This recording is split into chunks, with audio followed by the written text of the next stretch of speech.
नमस्कार दोस्तों, स्वागत है आपका नानक क्लासेस इंग्लिश में। और आज से हम शुरुआत कर रहे हैं असिस्टेंट प्रोफेसर इंग्लिश के एमसीक्यूज की सीरीज।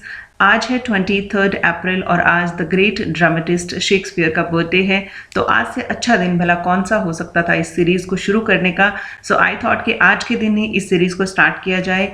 इन जो मल्टीपल चॉइस क्वेश्चंस हैं, इनके जो ऑप्शंस हैं, इनको भी हम डिस्कस करेंगे, साथ में एक्सप्लेनेशन भी होगी साथ। और अभी जो नंबर ऑफ क्वेश्चंस हैं वो कम है, बट लेटर ऑन जब वैकेंसी अनाउंस हो जाएगी तो नंबर ऑफ क्वेश्चंस भी बढ़ जाएंगी और वीडियो की लेंथ जो है वो भी बढ़ जाएगी।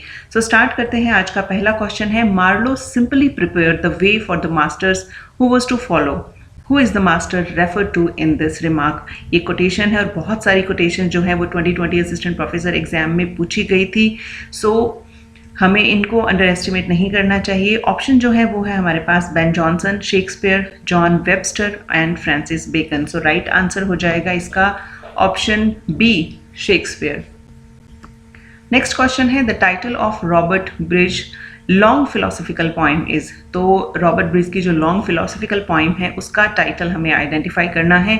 ऑप्शन है हमारे पास, the testament of beauty, the shadowy water, the wasteland and none of these. So wasteland के बारे में तो सबको पता होगा कि ये तो ऑप्शन नहीं हो सकता, तो शैडोई वाटर और टेस्टामेंट ऑफ ब्यूटी में से एक ऑप्शन इसका राइट आंसर होगा। राइट आंसर है the testament of beauty and it is written in about 4000 lines. तो बहुत ही लंबी जो पोइम है ये है। बाकी ऑप्शंस जो है उनका एक्सप्लेनेशन देख लेते हैं। The shadowy water is a dramatic poem by W.B. Yeats. It was published in 1900. और जो वेस्टलैंड है उसके बारे में सबको पता है। ये 434 लाइन्स की एक पोएम है जिसको 5 सेक्शंस में डिवाइड किया गया है। It was written by T.S. Eliot and it was published in 1922. Next question है, which of the following is a poem by A.E. Housman. So इनमें से A.E. हाउसमैन द्वारा जो लिखी गई पोम है वो कौन सी है, उसे आइडेंटिफाई करना है। ऑप्शन है हमारे पास, the Shropshire lad, the die nest, lake isles of Innisfree और नन ऑफ दीज। सो इसका राइट आंसर हो जाएगा option A, the Shropshire lad. Explanation देख लेते हैं। The Shropshire lad is a collection of 63 poems by English poet Alfred Edward Houseman, published in 1896. So 1896 में ये publish हुई थी। Dynast जो है that is an English language closet drama in verse and prose by Thomas Hardy. तो Thomas Hardy ने ये closet drama लिखा है and it was published in 1904. Lake Isles of Innisfree जो है वो एक 12-line poem है comprising 3 quatrains and it was written by W.B. Yeats in 1888 and first published in the National Observer in 1819. और ये class 9th जो RBSC है उसमें उसके सिलेबस का भी ये पार्ट है। नेक्स्ट है, the tragic comedians by George Meredith is a. तो जॉर्ज मेरेडिथ ने जो ट्रेजिक कॉमेडियंस एक वर्क लिखा है उसका जॉनर हमें बताना है। ऑप्शन है हमारे पास, ड्रामा, पोम, नॉवल और शॉर्ट स्टोरी। सो इसका राइट आंसर हो जाएगा ऑप्शन सी, नॉवल। एक्सप्लेनेशन देख लेते हैं। द ट्रेजिक कॉमेडियंस जो है वो एक नॉवल है और इसका सब टाइटल है अ study in a well known story. It was published in 1881 and protagonist जो है वो है फर्डिनेंड लेसले। ऑथर हम पहले ही बात कर चुके हैं कि जॉर्ज मेरेडिथ जो है वो इनके ऑथर है। नेक्स्ट क्वेश्चन है, Edmund Blunden won the Hawthornden prize for his book of poems.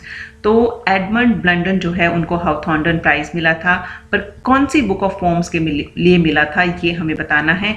Option है हमारे पास, A Timbuktu, B the shepherd, C the slumber did my spirit seal and D Cromwell. So इस question का right answer हो जाएगा B, the shepherd. Explanation देख लेते हैं।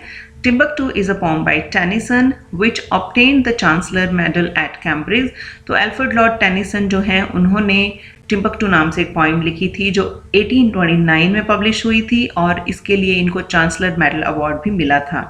The slumber did my spirit seal, ये जो पोइम है ये भी क्लास 9th RBSC के सिलेबस का पार्ट है।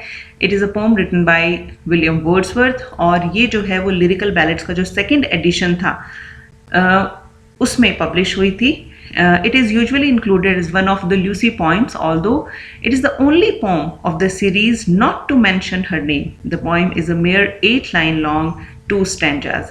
Next है sonnet 16, Cromwell, our chief to man, who through a cloud bye John Milton. जो सोनेट 16 क्रॉमवेल नाम से है वो जॉन मिल्टन की लिखी हुई एक पोम है।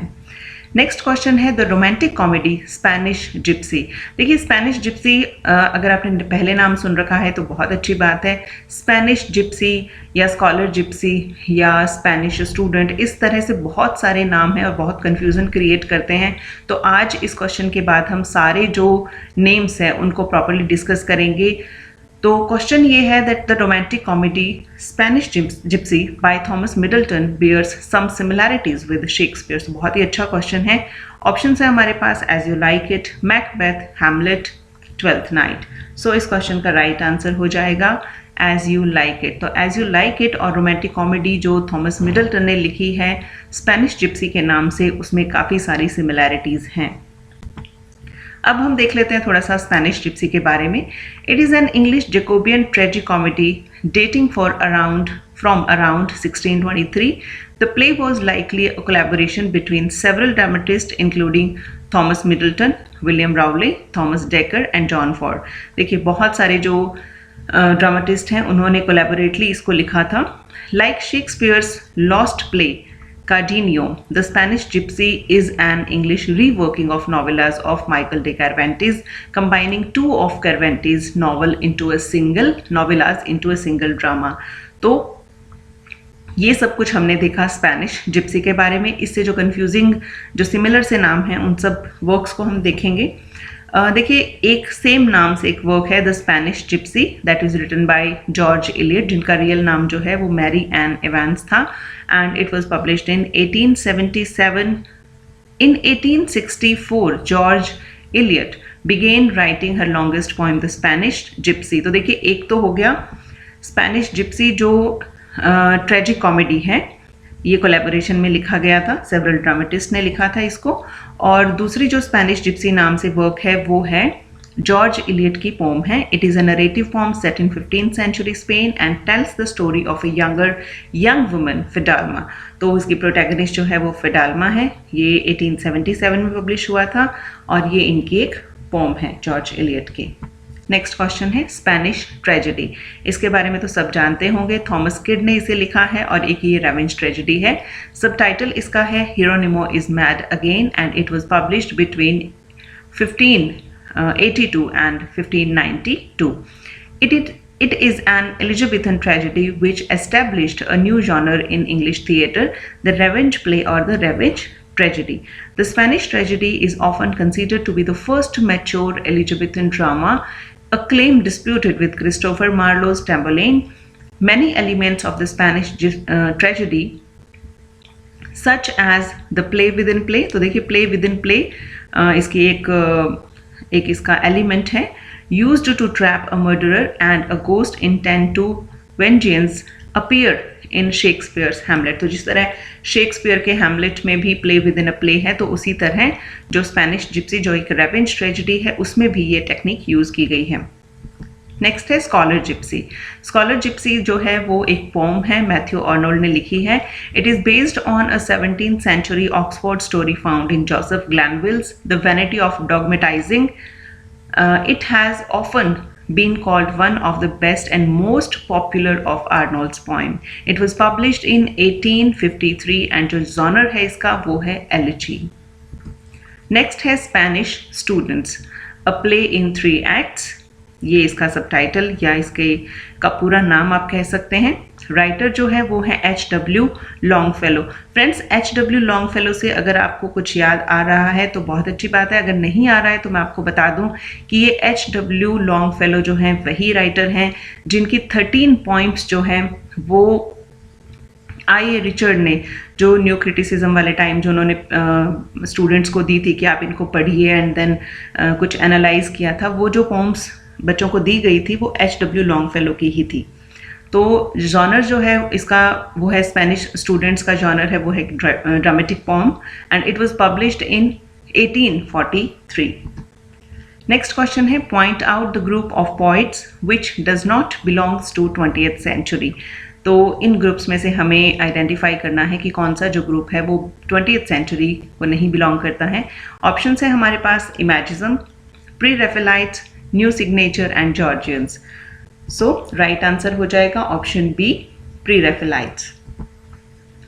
इमेजिज्म की डिटेल देख लेते हैं। Imagism was a movement in early 20th century Anglo American poetry that favoured precision of imagery and clear sharp language. It is considered to be the first organized modernist literary movement in the English language. It contrasts to the contemporary Georgian poets. The American poet Ezra Pound collected 11 poets in the first anthology of Imagist poetry. Imagist publication, appearing between 1914 and 1917, featured work by many of the most prominent modernist figures in poetry and other fields. तो बहुत सारे जो writers हैं इसके अंदर included थे। Ezra pound जो है वो प्रोमिनेंट जो राइटर थे इसके, और इसके अलावा Hilda Doolittle, Amy Lowell, Ford Madox Ford, William Carlos Williams, F.S. Flint and T.E. Hulme जो हैं वो इसमें इस ग्रुप में इंक्लूड थे। नेक्स्ट देख लेते हैं प्री-राफेलाइट्स। तो प्री-राफेलाइट्स ब्रदरहुड जो है that was later known as Pre-Raphaelites, और समटाइम इसका जो एब्रीविएटेड फॉर्म है उसे भी यूज किया जाता है as PRP। Was a group of English painters, poets and art critics founded in 1848 by William Holman Hunt, John Everett Millais, Dante Gabriel Rossetti, William Michael Rossetti, James Collinson और Frederick George Stephens and Thomas Woolner. So ये सारे writers जो हैं वो pre-Raphaelite brotherhood में included थे, और ये जो ग्रुप है वो 1848 में स्टार्ट हुआ था। नेक्स्ट है Georgian poets. Georgian poets were by the strictest definition those whose works appeared in a series of 5 anthologies named Georgian Poetry, published by Harold Munro and edited by Edward Marsh, the first volume of which contained poems written in 1911 and 1912. The group included, ये कुछ writers हैं जो इस group में included थे: Edmund Blunden, Rupert Brooke, Robert Graves, D.H. Lawrence, Walter de la Mare और Siegfried Sassoon and John Drinkwater. So next है new signature. New signatures form by several hands 1932। ये एक एंथोलॉजी थी of words by 9 younger poets then still in their 20s, जो 20 years से कम थे, under the editorship of the poet and critic Michael Roberts. Its significance is that it appeared to announce both the arrival of a new poetic generation, one that came to be known as 30s poet, and predominance within it of the values and style of the Auden group. It was the first anthology in which poems by W.H. Auden, C.D. Lewis, Stephen Spender appeared together, and the latter two represented 7 poems each and Auden by only 3. तो जो दोनों writers थे Cecil day Levi's और Stephen Spender, उनकी 7 poems थी, और जो W.H. Orton थे उनकी 3 poems थी। New signatures poem by several hands 1932 ये एक एंथोलॉजी पब्लिश हुई थी। और इसके अलावा नेक्स्ट क्वेश्चन हम देख लेते हैं, in which year T.S. Eliot was awarded the Nobel prize in literature. देखिए जो प्रीवियस ईयर पेपर था 2020 का असिस्टेंट प्रोफेसर, उसमें काफ़ी सारे नोबेल प्राइजेस पूछे गए थे। तो नोबेल प्राइजेस का तो आपको बिल्कुल रट्टा मारना है, सारे नोबेल प्राइज हमें लर्न होने चाहिए, क्योंकि इस तरह का जो ट्रेंड है वो रिपीट भी हो सकता है कि इस तरह के क्वेश्चन पूछे जा सकते हैं। तो ऑप्शंस हमारे पास है 1954, 1992, 1948 एंड 1932। सो राइट आंसर इसका हो जाएगा 1948। 1948 में T.S. Eliot को नोबेल प्राइज मिला था, और 1954 अर्नेस्ट हेमिंगवे, जो कि ये क्वेश्चन जो सेम क्वेश्चन है ये पूछा गया था प्रीवियस ईयर पेपर में 2020 का जो असिस्टेंट प्रोफेसर इंग्लिश का एग्जाम था। और 1992 में मिला था डेरेक पॉलकोट को, 1932 में मिला था जॉन गेल्सवर्दी को, और ऑपोजिट भी याद रख लीजिए 1923 में मिला था W.B. Yeats को। नेक्स्ट क्वेश्चन है, the monthly new lines was edited by. तो मंथली न्यू लाइन्स जो है वो किसने एडिट किया था? ऑप्शन है F.R. Leavis, Robert Conquest, G.S. Fraser या विलियम एम्पसन। इसका राइट आंसर हो जाएगा रॉबर्ट कॉन्क्विस्ट। एक्सप्लेनेशन देख लेते हैं। ये जो एंथोलॉजी है ये द मूवमेंट जो ग्रुप था उससे रिलेटेड है। The movement produced 2 anthologies, Poets of the 1950s edited by D.J. Enright, published in Japan in 1955, and New Lines edited by Robert Conquest 1956. Conquest, who edited New Lines anthology, described the connection between the poets as little more than a negative determination to avoid bad principles. These bad principles are usually described as excess, both in terms of theme and stylistic devices. Poets in New Lines, जो poets इसमें included थे anthology में, वो थे DJ Enright, Robert Conquest, Kingsley Amis, Donald Davy, Tom Gunn, John Holloway, Elizabeth Jennings, Philip Larkin and John Wayne. Next and last question है The Listener and Other Poems is a collection of poems by. तो ये जो poem है poetry collection है The Listener and Other Poems. ये किसने लिखा है? Robert Bridges, John Masefield, Edmund Blunden या Walter de la Mare. So right answer हो जाएगा option D, Walter de la Mare. It was published in 1912. इसकी जो टाइटल पोम है वो है द लिसनर और ये एक कलेक्शन ऑफ पोइम्स है जिसे वॉल्टर डेलामेयर ने लिखा था और ये 1912 में पब्लिश हुआ था. So thank you very much for watching this video. जो इस सीरीज़ के वीडियो हैं ये आपको हर संडे को मिलेंगे, नॉट डेली, क्योंकि डेली इतनी एक्सप्लेनेशन और ये सब इंफॉर्मेशन जो है उसको कलेक्ट करना it's really a tough job. So आपको हर संडे को ये वीडियोस मिलेंगे और बहुत सारे जो लोग असिस्टेंट प्रोफेसर के लिए प्रिपेयर कर रहे हैं, they are already in first grade, second grade, third grade, तो उनके लिए भी बहुत कन्वीनियंट रहेगा कि वो संडे को ये वीडियोस जो हैं वो आसानी से देख सकते हैं. मेरा पूरा प्रयास रहेगा कि बहुत जो इंपॉर्टेंट क्वेश्चंस हैं वो इस सीरीज़ के अंदर मैं इंक्लूड करूं और I am sure that these videos are going to be very helpful for you. So जल्दी मिलते हैं नेक्स्ट वीडियो में.